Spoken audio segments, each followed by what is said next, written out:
So, here's my question to you then, Kale. How do you, advise they... Ah.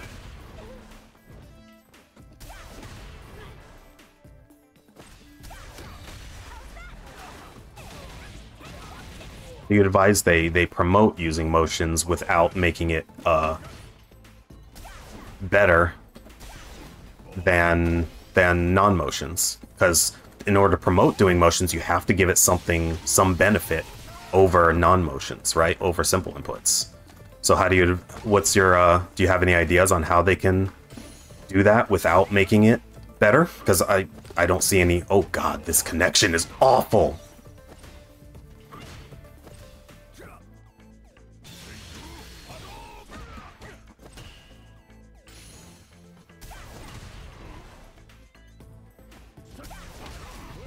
There we go. I win. Wow, that connection was awful. Yeah, because like if they're gonna promote, if they're to promote learning how to do the motion inputs with consistency, they have to give you some sort of an advantage, some sort of an incentive to do it. So they gotta either give it like less cooldowns like in Grand Blue, or more meter gain like in Idle Showdown, or like better frame data or something. You know, they have to do something where there's an incentive to learn how to do the motions, because if it's not better than simple inputs in any way, then there's no reason to ever use the motions. And therefore, there's no reason for motions to exist, and you might as well just be like Blade Strangers and Project L, simple inputs only. So the only two options I see, logically speaking, are simple inputs only, or both simple inputs and motions, with motions being better in some way or another. So, yeah, you have to either do that, or to have no simple inputs at all. But if you have no simple inputs, then you run into the issue that the genre has had up until now, where that makes it less approachable. So they either gotta have both, with motions having some form of incentive, or just simple, and then we know how people react to just simple inputs only, right? So doing both kind of gives you the best of both worlds, and the ability to have, you know, the ability to appeal to people who like both, who like simple inputs, and those who like motions, or be completely off-putting to people who don't like motions, or people who don't like not having the option to do motions. So it's super weird, because there is no real middle ground. I honestly think Grand Blue Versus and Idle Showdown are the only two games to actually have that middle ground. Because even whatchamacallit, even what's that game that kind of died out quickly? Oh, DNF Duel. Even DNF Duel has an incentive, an advantage to using motions, and that's you gain a little bit more meter, or you gain your meter, start getting your meter back faster. That's what it was. You start gaining your meter that's used for the EX specials or whatever faster if you use the motion. So, like, all three of those are like the closest you can possibly have to a middle ground. Then the only other option is to go extremely hard to one direction or the other. Only motions or only simple inputs. Which Blade Strangers and Project L will be on the only simple inputs end of things. So, yep. I'm curious to see how Project L is going to turn out. I'm personally not a big fan of tag fighters, but I can tolerate 2v2 tag over 3v3 tag. Like, Marvel Infinite and BlazBlue Cross tag were much more enjoyable to me than any 3v3 tag fighter like Marvel vs. Capcom or Dragon Ball FighterZ. So I'll give Project L a try, especially if it's free to play. And that's what I said in my Project L video that I made a year ago, or more than a year ago. So look at melting. Only quarter circle forward. Yeah, like in like Dragon Ball FighterZ, where it's only down downs in quarter circles.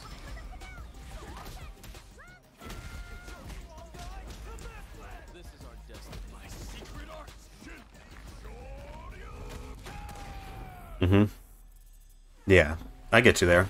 So only motions, but keep the motions simple, like Dragon Ball Fighters did. And it definitely benefited Dragon Ball Fighters to do it that way. So, however, Dragon Ball Fighters still ran into the issue where casuals kind of dropped off after a while, right? Because the non-competitive offerings are still kind of lacking, or were poor quality, just not very good. And there was no special, simple input options, so... And unfortunately, there are still people who are not capable, or just really struggle to do even the simple quarter circle motions. I know because I've talked to people who are like that.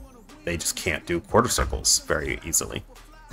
They can do double taps, they can do down down or forward forward or back back, but they can't do quarter circles still, and they really struggle to be consistent in it. So unfortunately, even that design is going to push away those people as well.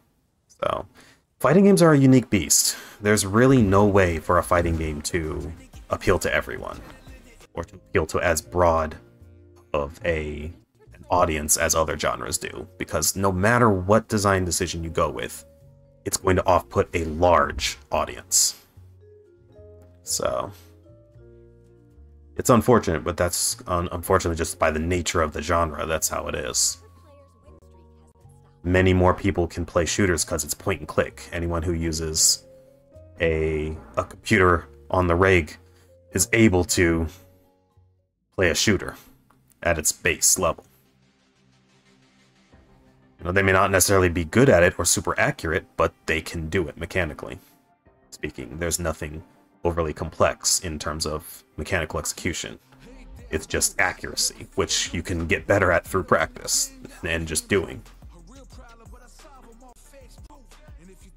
And it's just a matter of getting better at using your mouse in that game, So a lot of people are able to learn how to do that. A lot more people than in fighting games. Let's see. Dual Souls, The Last Bearer? Never heard of that game. No penalty for the strong option. Already designed the game based on counterplay. Oh, okay.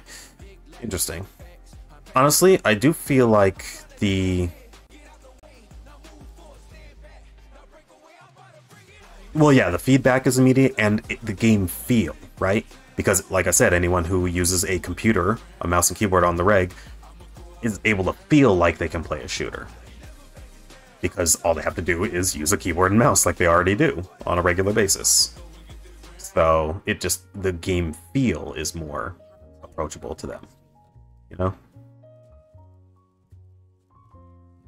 So it's not like, at a high level it's not easier, but at a low level it feels easier to people, and that feel is what matters more to the broad majority of people who play games. So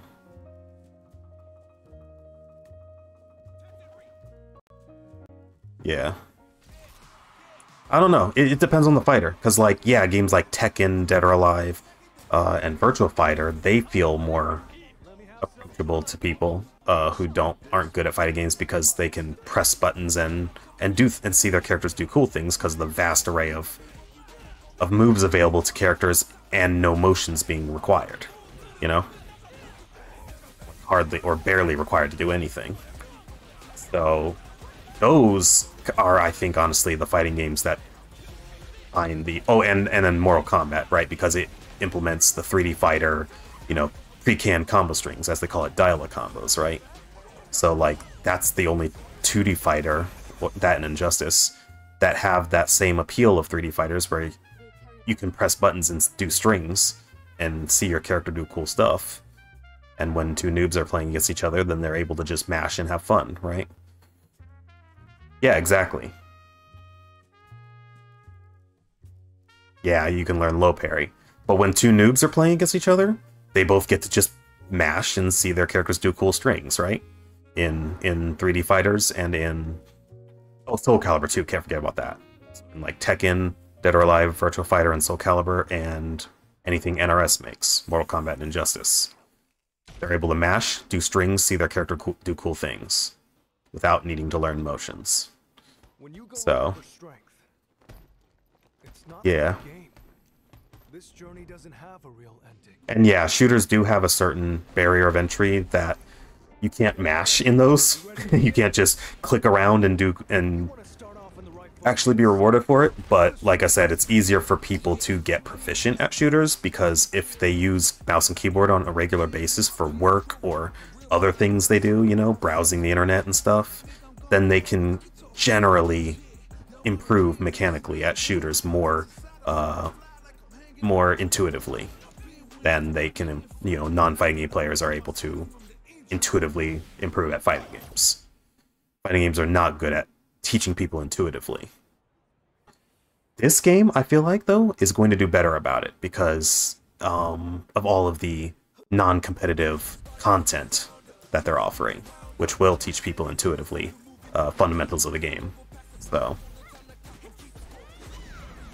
that is true. But, well, I don't know. It's increasingly common nowadays, you know? Because, I mean, look at any PC gamer, right? The majority of PC gamers play games that they use mouse and keyboard for, right? MMOs, shooters, you know, and those ones that are exclusive to PC, or historically have been exclusive to PC. The vast majority are keyboard and mouse users, because it just inherently comes with their PC, and it's something they use on a regular basis. So, and that was another point of, like, entry barrier into fighting games was, you know, for the longest time you needed like an arcade stick, right? Or nowadays a hitbox or a controller that's suitable to it, or a keyboard that's not a pain in the fingers to use in a fighting game, you know? So just in terms of like the equipment you need to play, it has a higher barrier of entry than shooters do. You know, your mouse and keyboard may not be ideal for a shooter, but you can use any mouse and keyboard in a shooter. And you can use whatever mouse and keyboard you already have for your computer to play a shooter or an MMO. So, yeah. It's just, there's a lot that's been working against fighting games for the longest time after the arcade era and when they made the jump to the homes, you know? And only now are they able to kind of start overcoming those hurdles because of modern technology, modern audiences being more technologically literate, and so on. Modern netcode actually being up to par now with rollback and crossplay, allowing matchmaking to actually match you up against players of comparable skill level. So, yeah.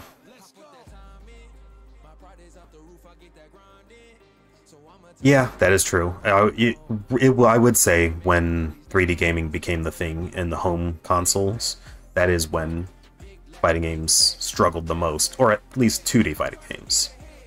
Because when Virtua Fighter and Tekken came on the scene, and Dead or Alive and Soul Calibur, those became the hottest things because not only did they make the translation to 3D better, but they also were just, at their base level, more approachable gameplay design because of strings and such, and the like, allowing button mashers to have more fun with them than games like Street Fighter. So, yeah. But the translation into 3D was rougher, so. Oh yeah, no. Console shooters are more difficult for people to learn than PC shooters, I would say. Because again, someone who owns a PC is inherently going to know how to use a mouse and keyboard, and therefore the mechanics translate into shooters better and allow for more intuitive improvement. So, but yeah, playing if you take someone who's never played a shooter and give them a controller on console and try to teach them how to play, they struggle because they don't know how to move with one stick and aim with the other. But PC owners who already use mouse and keyboard often are able to more intuitively learn a shooter because they already know how to use mouse and keyboard. So, it's yeah, I definitely agree though. Teaching shooters to non-shooter players on consoles or controllers is more difficult. So, Yeah. Yeah, and the early on, like GoldenEye and stuff, where it was all movement and aiming was only on a single stick. Like, if you try to go back and play that now, it's super awkward. So yeah.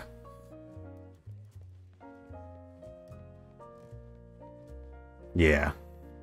Definitely. I definitely agree with you there, yeah.